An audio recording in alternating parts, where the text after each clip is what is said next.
Now we are going to study about thyroid gland.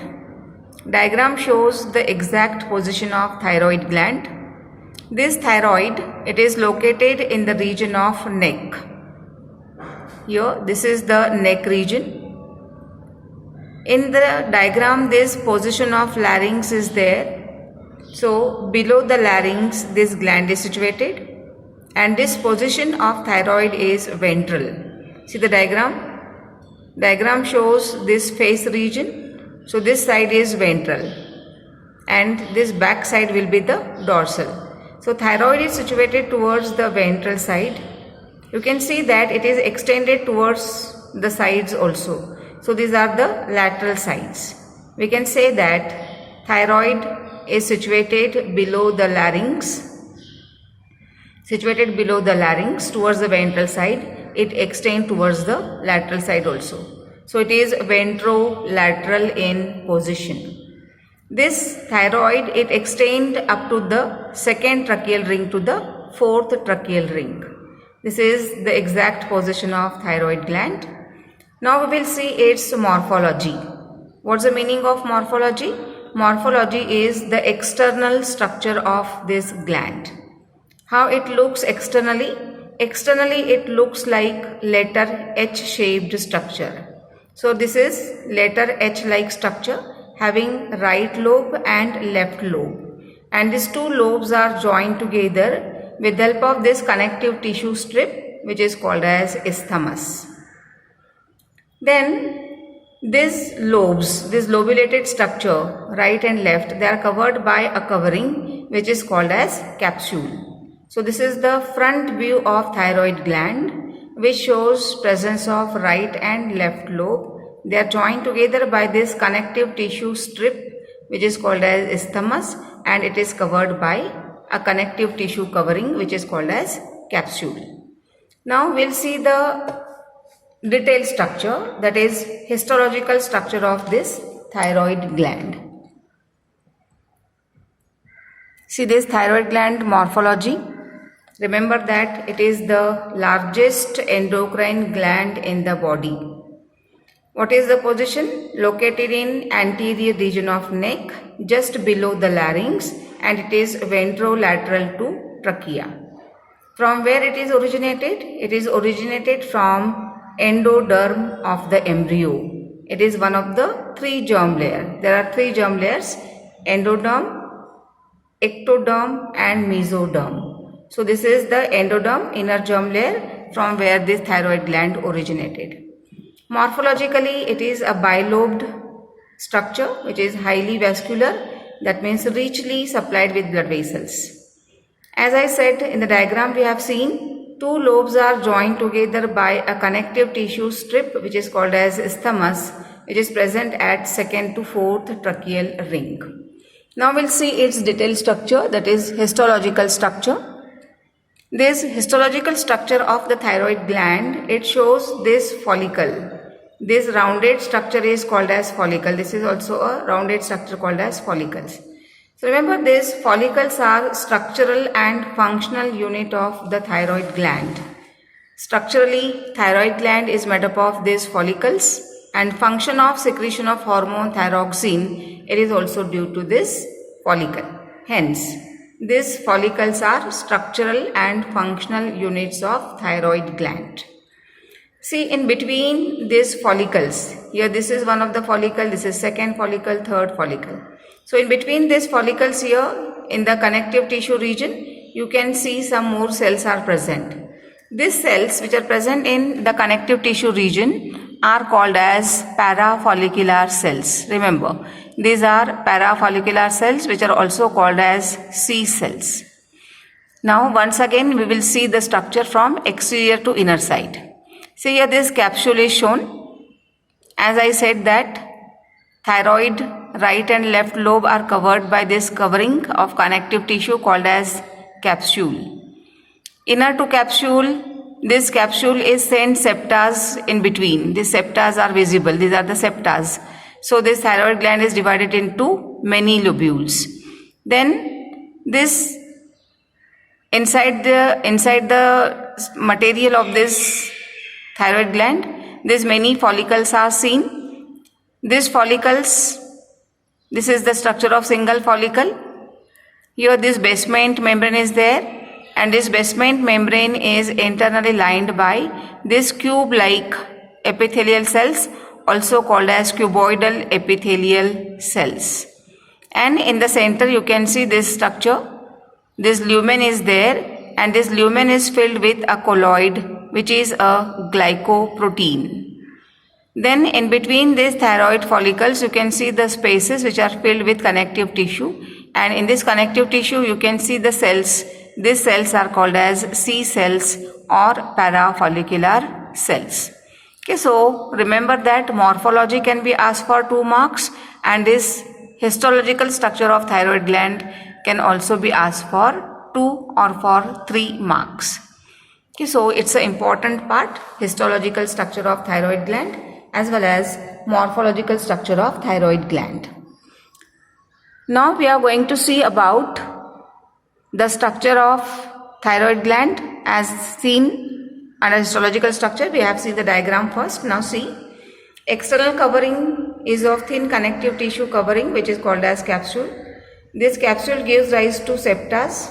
Because of that, gland is divided into many lobules, and each lobule consists of many thyroid follicles, which is the structural and functional unit. This is the most important point. And total number of thyroid follicles are about 3 millions. Now see, hormones of thyroid gland. 2 hormones are secreted by thyroid gland. The first one is called as this thyroxine. This is the thyroxine, first hormone. And second hormone secreted by thyroid gland is thyrocalcitonin.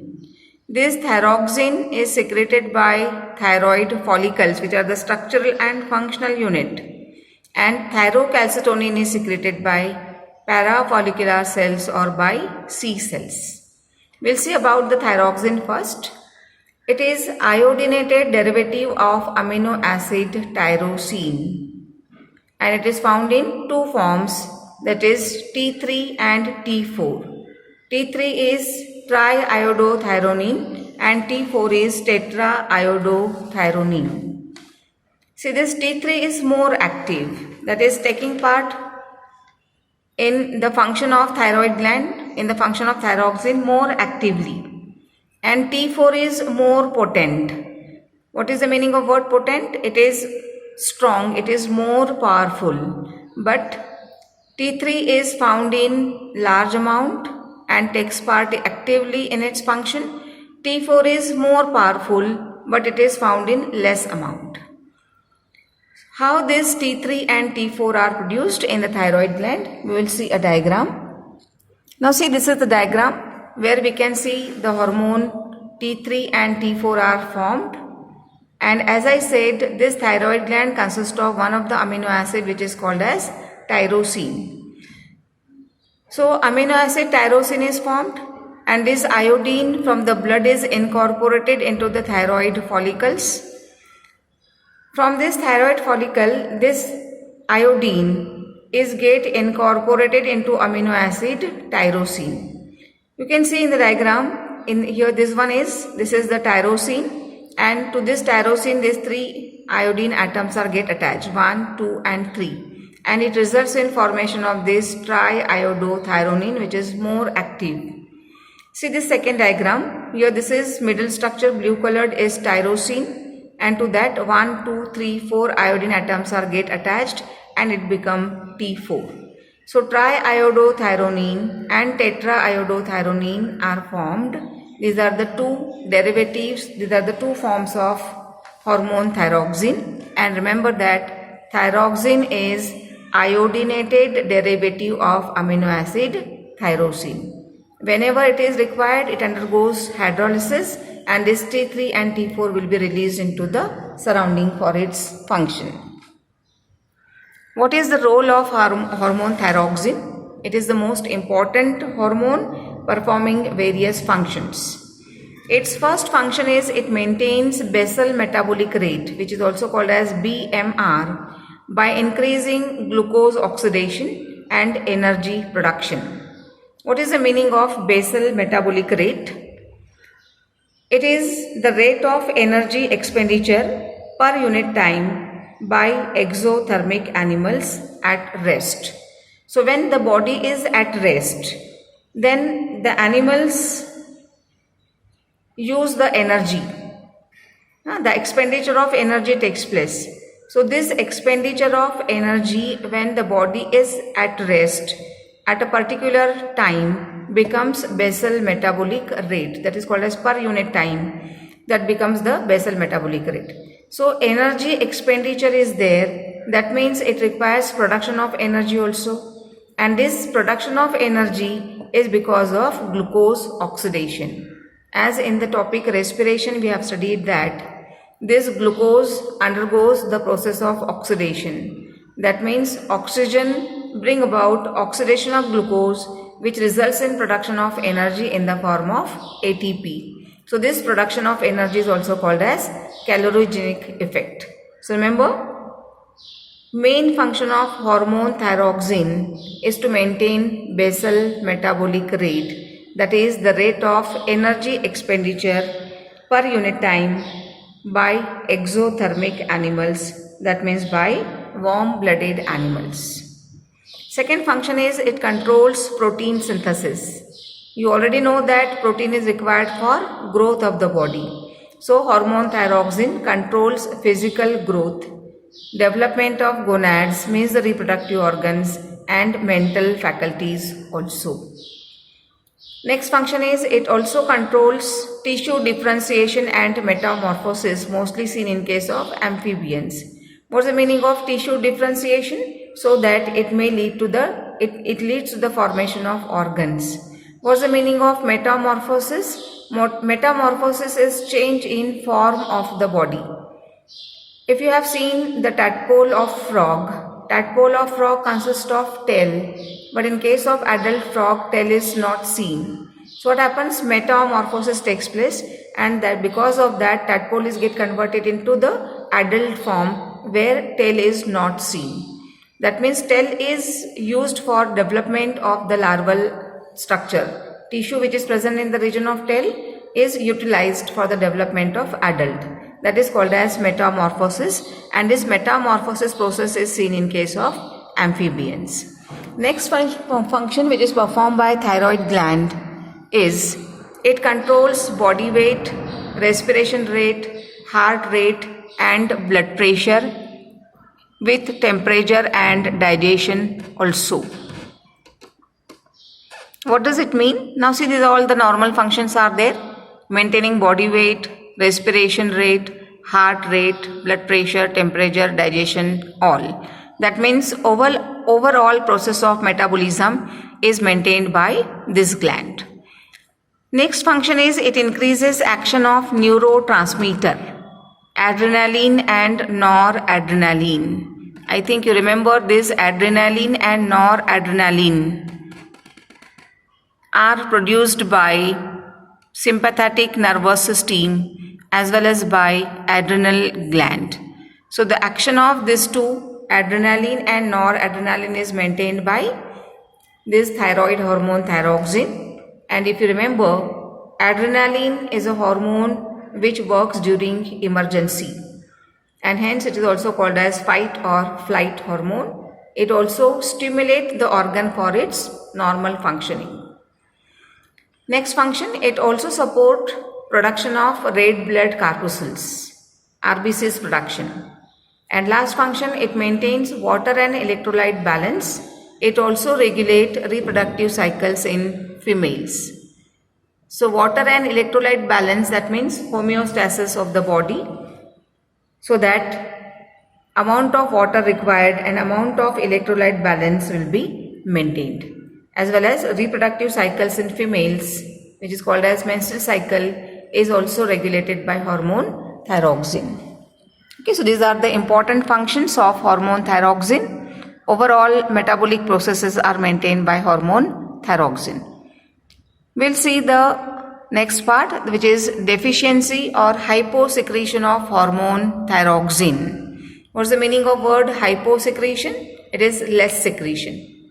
What are the effects of less secretion of hormone thyroxine? In childhood, it results in cretinism, and in adults, it leads to myxedema. One more deficiency symptom is there, which is called as goiter. We will see the symptoms. The most important markable symptom is thickening and puffiness of the skin.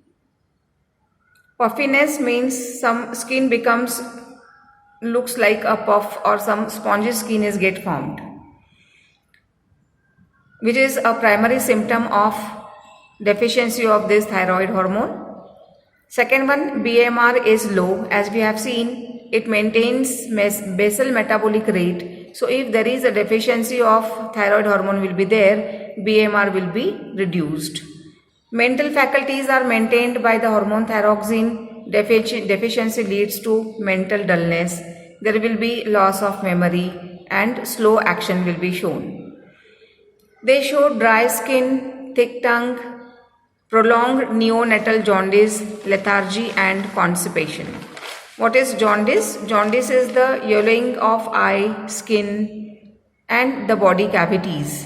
Neonatal means when they are young, when the condition is just born, newly born individuals are called as neonatal.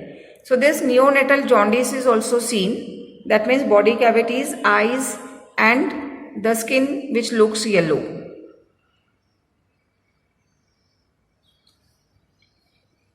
Next to that is lethargy and constipation. Lethargy means, or we can say the person is dull, don't want to work normally.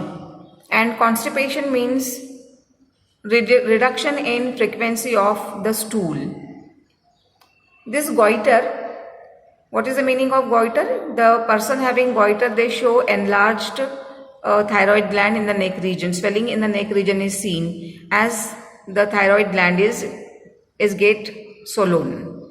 Okay, so goiter is common in hilly areas where the amount of iodine is less, and it can be prevented by use of iodinated salt. Okay, so these are the common symptoms can be seen in case of cretinism as well as in case of myxedema. In case of cretinism, some specific symptoms are seen, that is low BMR and low oxidation, as well as in case of cretins, short stature is there. That means height is short and skeleton.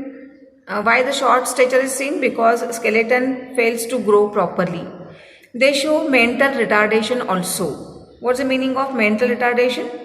That is the person having hyposecretion, they have below average intelligence and the life skills are also not properly developed.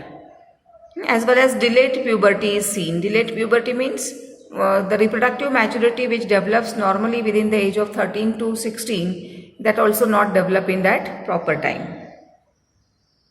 So these are the symptoms for hyposecretion of thyroxine. Remember, in case of childhood, the condition is called as cretinism, and in case of adults, it's called as myxedema. It can also lead to simple goiter. Then we are going to see about hypersecretion of thyroxine. This hypersecretion of thyroxine leads to Graves' disease, which is also called as exophthalmic goiter. What are these exophthalmic goiter? The eyes which are there, eyeballs which are there, it looks that it will comes out. That is, protuberance in the eyeball is seen. Protruding eyeballs are seen. What are the symptoms? There is slight enlargement of thyroid gland. Just enlargement. In case of simple goiter, thyroid gland is enlarged very much. But in case of Graves' disease, there is slight enlargement of thyroid is there. As hypersecretion or the more secretion of thyroxine is there will be increase in BMR, more pulse rate, more heart rate, and there will be high BP is seen. Similarly, in this case, there is deposition of fat in eye socket is there. And as deposition of fat in eye socket is there, it looks that eyes are bulged out. There is muscular weakness and weight loss is also seen in case of the person having hypersecretion of thyroid gland. Okay, so this thyroid gland, its morphology can be asked for 2 marks. Histology can be asked for 2 or 3 marks. Its normal functions can be asked for 2 marks, and its hypo and hypersecretion can be asked for 2, 3 or for 5 marks. One line questions can also be asked on this part. Okay, so this is about the thyroid gland. Now we are going to see about the second gland, which is the parathyroid gland. For that we will see the structure of parathyroid gland, position of parathyroid gland first. This parathyroid gland, where it is situated. As we have seen the position of thyroid,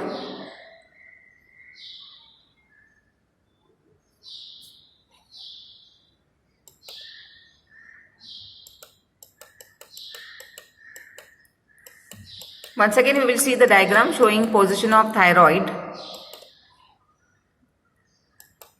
Now see, in this diagram, this is the thyroid gland situated in the region of neck. This is the diagram front view of the thyroid gland, and this is the back view of thyroid gland. From the back side, you can see here these 4 dot-like structures are seen. These are the parathyroid glands. In the diagram, it is clear that it is a 4-lobed structure situated towards the posterior side of thyroid gland. Here these 2 upper one are called as, these are called as superior lobes, and these 2 are called as inferior lobe. So what is the position of this thyroid, this parathyroid? Posterior to thyroid. What's the number? These are 2 pairs. 2 are superior lobes and these 2 are the inferior lobes. So this, what is the secretion of this parathyroid gland? Once again, here it is seen the position posterior to posterior to thyroid. 2 lobes are there, total 4 lobes